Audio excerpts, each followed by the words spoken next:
Hi everyone, my name is Twinkle and welcome back to my channel. In this video, I'm going to be talking about new vacancies in Star Air Airlines.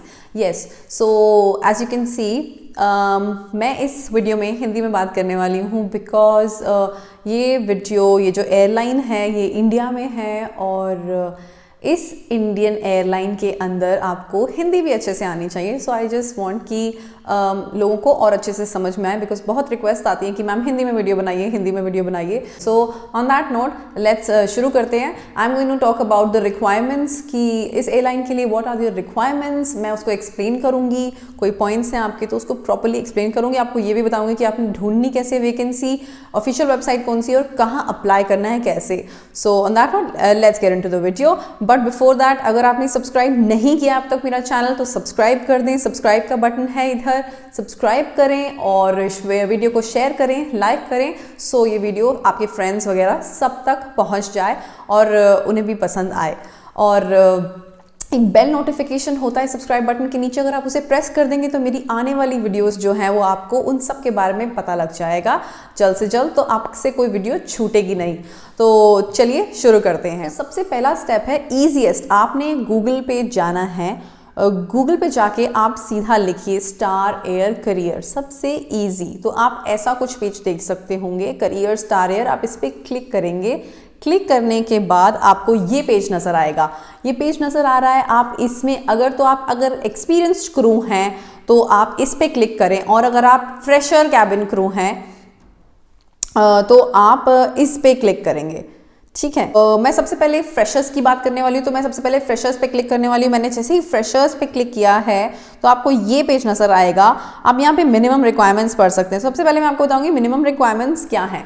तो सबसे पहली minimum requirement है educational qualification which should be a minimum of 10+2 from a recognised board और university. काफ़ी self explanatory है. अगर आपने 10+2 किया है from a recognised board CBSE वगैरह से, सो यू आर एलिजिबल, आप अप्लाई कर सकते हैं. लेकिन अगर आपने कोई डिप्लोमा किया है, कोई ऐसी आपने डिग्री ली है जो इक्विवेलेंट है लेकिन 10+2 का आपने बोर्ड नहीं दिया है, तो आप एलिजिबल नहीं है. और अगर आप 12th में भी हैं तो भी आप एलिजिबल नहीं है. अगर आप ग्रेजुएट हैं, बाकी सब कोई चीज़ है, तो आप एलिजिबल हैं, आप अप्लाई कर सकते हैं. ठीक है. नेक्स्ट पॉइंट है हाइट एंड वेट की जो रिक्वायरमेंट है. Height should be minimum of 155 centimetres which is quite good. काफ़ी कम रिक्वायरमेंट है, तो ये काफ़ी अच्छी बात है. अगर आप 155 हैं हाइट में तो आप अप्लाई कर सकते हैं. अगर आप उससे कम हैं 1-2 इंच और आप मुझसे पूछते हैं मैं इससे मेरी हाइट कम है तो मैं क्या करूं, तो सिंपल आंसर है कि आप अप्लाई नहीं कर सकते हैं, तो मत कीजिए. लेकिन अगर आप उसके बावजूद भी करते हैं तो कोई अगर लक चल गया तो शायद आपका हो जाएगा, और अगर नहीं हो रहा है तो बिकॉज उनकी एसेंशियल रिक्वायरमेंट्स में है और आप हाइट वगैरह मेंशन करते हैं तो मत करिए. नेक्स्ट है, उन्होंने आपसे पूछा है weight proportionate to BMI. So BMI के जो कैलकुलेटर है मैं वो नीचे डिस्क्रिप्शन बॉक्स में छोड़ दूंगी. आप उसमें अपना एज, हाइट वगैरह सब भरिए. आपको वो बता देगा कि आप ओवरवेट है, अंडरवेट है, या आप बिल्कुल परफेक्ट हैं. अब वहां से अपना बीएमआई चेक कर लें, और अगर कम ज़्यादा है तो उस पर वर्क करें. Right. Female Indian nationals with valid Indian passport, age above 18. सो अगर आप फ्रेशर कैबिन क्रू हैं, अगर आपकी एज 18 है, 18 हो गई है, तभी आप अप्लाई कर सकते हैं. Any one who is less than 18 can not apply. 18+ apply करेंगे. पासपोर्ट होना मैंडेटरी है, वैलिड पासपोर्ट. अगर पासपोर्ट नहीं है आप अप्लाई नहीं कर सकते. बनने दिया है ये सब चीज़ें आप नहीं कर सकते. पासपोर्ट होना चाहिए, अप्लाई करिए तब. ठीक है. तो पासपोर्ट एक एसेंशियल रिक्वायरमेंट है, वो आप करेंगे. नेक्स्ट है आपकी communication, fluency in clarity of speech in both English and Hindi. कहने का मतलब ये है कि अगर कोई इंग्लिश ढंग से नहीं बोल पा रहा तो उसको इंग्लिश उसकी क्लियर होनी चाहिए. बहुत ज़्यादा over the top hi fi English नहीं चाहिए. You can understand each other, communicate well. कोई आपसे बात करे, इंडिया में ही उड़ रहे हैं, उतनी इंग्लिश आपको आनी चाहिए. कोई हाई फाई एक्सेंट्स नहीं आने चाहिए. It's fine. Apart from that आपकी स्पीच क्लियर होनी चाहिए. कोई स्टैमरिंग, लिस्प और ये सारी चीज़ें जिससे आप क्लियर नहीं है, कोई आपकी बात नहीं समझ पा रहा है, तो वो चीज़ में प्रॉब्लम हो सकती है. इंग्लिश और हिंदी बोथ, फॉर एग्जाम्पल कुछ नॉर्थ ईस्टर्न स्टेट्स में इतनी अच्छे से नहीं बोली जाती हिंदी, तो शायद तो उनको वर्क करना पड़े उसके ऊपर. और वैसे ही कुछ लोगों को शायद इंग्लिश अच्छे से नहीं बोलते वो लोग, तो उन पे वर्क करें. ये दोनों ही तरह के सारे तरीके के जो कैंडिडेट्स हैं अपनी लैंग्वेज पे अच्छे से वर्क करें, ये रिक्वायरमेंट है। फिफ्थ पॉइंट है appearance, positive body language and well groomed, no tattoos should be visible while in uniform. तो सबसे बड़ी बात हम टैटूज की ले लेते हैं। टैटूज अगर आपके हैं तो आप अप्लाई कर सकते हैं, बिकॉज ऐसा नहीं लिखा है कि होने चाहिए या नहीं होने चाहिए, विजिबल नहीं होने चाहिए। तो अगर उनकी यूनिफॉर्म जैसी भी है, अगर उसमें आपके टैटूज विजिबल नहीं है तो आप अप्लाई कर सकते हैं। अगर आपने अपने हैंड्स पे कहीं बनवा रखा है या अपनी लेग्स पे आपका कहीं बना हुआ है तो ऑफकोर्स वो विजिबल होगा, तो आपको बताना पड़ेगा। हाँ, आप कंसील कर सकते होंगे लेकिन इसका फाइनल डिसीजन तो वही लेंगे। तो आप टैटूज वाले पॉइंट पे उनको आप अप्लाई कर सकते हैं, कोई प्रॉब्लम नहीं है, बात की बाद में देखेंगे। अपीयरेंस के बारे में बात की है, positive body language and well groomed. So grooming के ऊपर मैं जितना भी टच करूं उतना कम है। ग्रूमिंग आपकी प्रॉपर होनी चाहिए। आप ये नहीं कि एक दिन बस तैयार हुए मेकअप, आपका ओवरऑल बॉडी लैंग्वेज पॉजिटिव होना चाहिए। एटीट्यूड की प्रॉब्लम, रूडनेस की प्रॉब्लम, फालतू की जवाबदारी करने की प्रॉब्लम्स, ये सारी चीज़ें नहीं होनी चाहिए। बहुत pleasant personality, smiling, genuine personality, वो अगर आप होंगे तो डेफिनेटली आप इंटरव्यू क्लियर कर लेंगे। अगर आप कुछ इनैक्ट करते हैं तो वो आप बिल्कुल क्लियर नहीं कर पाएंगे। अगर आप इनैक्ट करते हैं तो अच्छे से करिए ताकि सामने वाला पकड़ ना पाए। तो कहने का मतलब ये है कि you should be very calm, polite. आपकी पर्सनालिटी, आपकी लैंग्वेज, बॉडी लैंग्वेज जो बहुत इंपॉर्टेंट है। मुंह से हम कितना पोलाइट बोले, बॉडी लैंग्वेज में हम थोड़ा अकड़ से चल रहे हैं, एटीट्यूड से चल रहे हैं, वो सब नहीं चलेगा। उस पर ज़रूर वर्क करें और ऐसा है तो आप अप्लाई करें। सर्विस इंडस्ट्री में जाना है तो अगर ये सारे ट्रेड्स हैं तो अप्लाई कर सकते हैं। नेक्स्ट है requirement for Bangalore and Belgaum, because ये बेलगांव और बैंगलोर की बेस की वैकेंसी है। सो सबसे बड़ी बात है कि आप you should be okay to relocate. अगर आप रीलोकेट करना के लिए रेडी हैं, बैंगलोर से नहीं हैं, रीलोकेट करने के लिए ओके हैं तो अप्लाई करिए। नहीं भी हैं तो आप बाद में डिसाइड करें, उसका ऑफर लेटर वगैरह देख के हर चीज़ आप बाद में डिसाइड कर सकते हैं। तो पहले अप्लाई करें, एटलीस्ट इंटरव्यू तो दें, और बाद में अगर आपको सही नहीं लगती है चीज़ें तो आप बाद में डिसाइड कर सकते हैं। बैंगलोर वाले लोग तो कर ही सकते हैं, बेलगांव के लोग भी कर ही सकते हैं। और it is mandatory to attach photograph of candidate along with CV।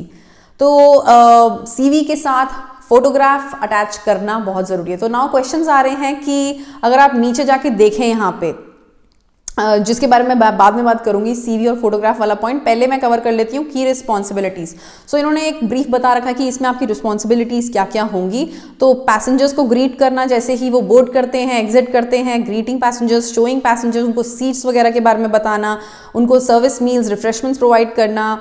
Elderly और डिसेबल्ड लोग, जो बूढ़े लोग हैं जिनको कोई डिसेबिलिटी है, किसी को भी कोई भी तरीके के पैसेंजर्स हैं, उनको स्पेशल अटेंशन देनी है जिनको ज़रूरत है, ये भी आपके ड्यूटीज़ के अंडर ही आता है। Checking the condition and provision of, तो सबसे इंपॉर्टेंट है सेफ्टी, जिसमें आप सेफ्टी इक्विपमेंट चेक करते हैं, उनकी सर्विसिबिलिटी और वो उनकी वैलिडिटी, ये सब भी आपका ही करने का काम है, ये आपके रिस्पॉन्सिबिलिटीज़ में आता है। और demonstrating emergency equipment and safety procedures, तो ठीक है वो आपने सुना ही होगा। सेफ्टी डेमो डेमोन्स्ट्रेट करना, ये भी आपकी रिस्पॉन्सिबिलिटी के अंदर है। Producing written flight reports after completing a journey, ये मेरे हिसाब से सीनियर लोगों के लिए होता है।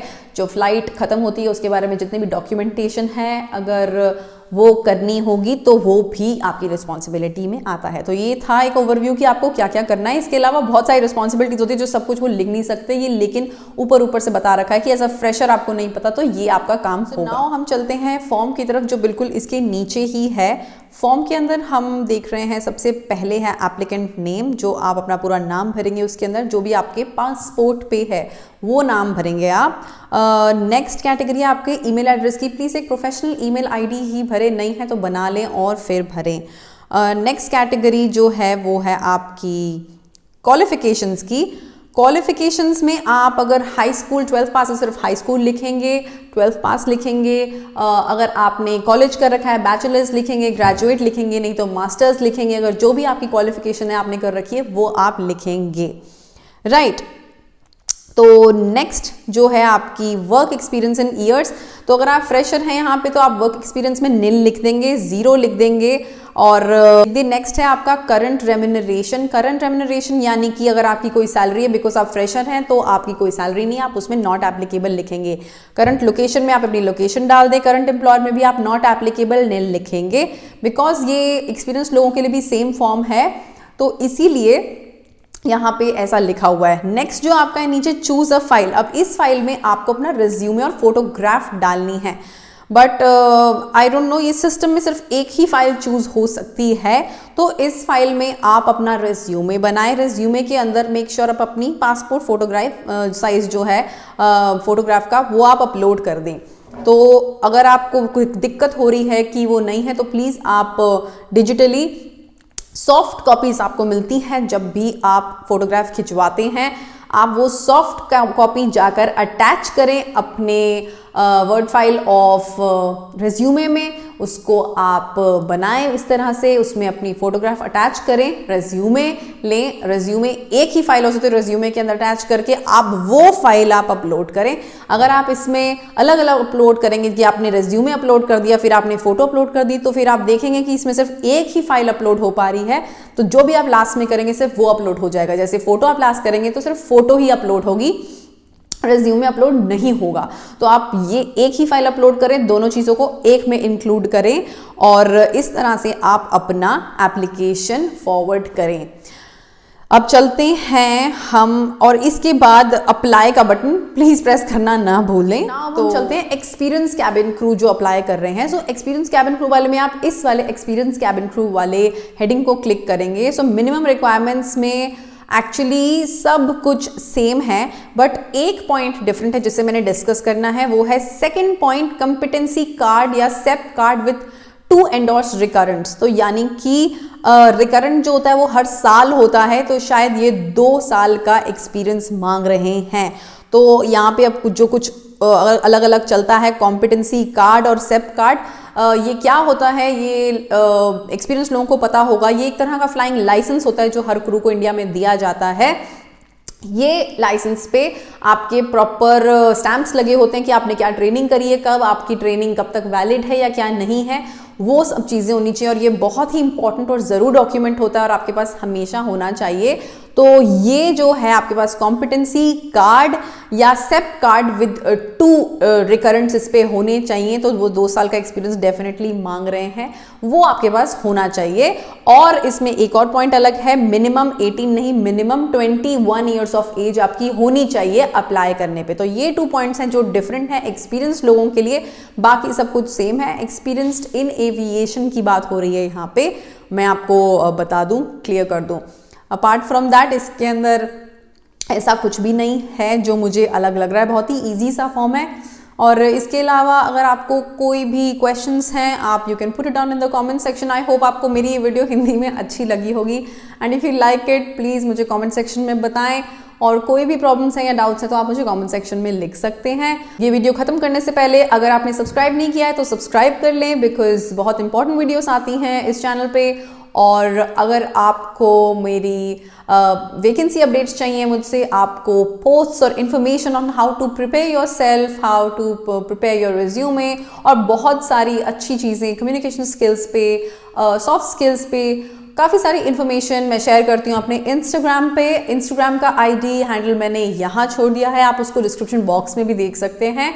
If you haven't started following me, नहीं किया आप तक फॉलो, तो ज़रूर जाके अभी फॉलो करें, because it is beneficial for you. मैं वहाँ पे लाइव सेशंस करती हूँ, क्वेश्चन आंसर्स राउंड्स करती हूँ, तो आप उस पर मुझे डायरेक्टली फेस टू फेस अपनी प्रॉब्लम्स पूछ सकते हैं।